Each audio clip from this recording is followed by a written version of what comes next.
Wednesday latest, mga mare at pare! Top priority pa rin ni Encantadia Chronicles Sangre star Sanya Lopez ang kanyang overall health sa kabila ng kanyang busy career.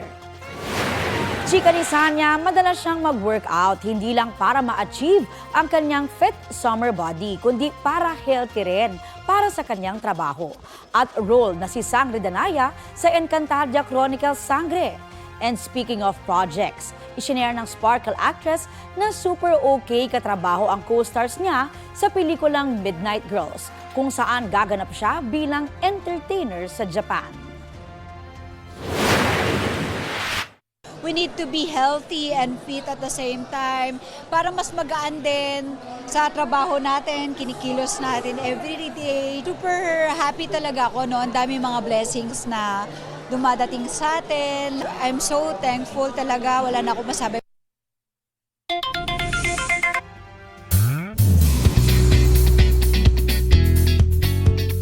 May mensahe si pambansang kamao Manny Pacquiao kay Sparkle actor Anton Vinzon na bibida sa upcoming Kapuso boxing serye na Kamao. Hi Anton, good luck sa bago mong show sa GMA. God bless. God is good. Thank you. Just really blessed na binigyan po talaga ako ng chance na ma-video greet ng isang Manny Pacquiao. Sana mag-guest po si Manny Pacquiao dito if ever, and sana maturuan niya ako sa mga styling niya sa boxing. Hindi na itago ni Anton ang saya sa natanggap niyang message mula kay Pacquiao. Makakasama ni Anton sa Kamao ang ama niyang si Roy Venzon, pati sina Bruce Roland, Wendell Ramos, Neil Ryan Sese, Katrina Halili at Ami Austria.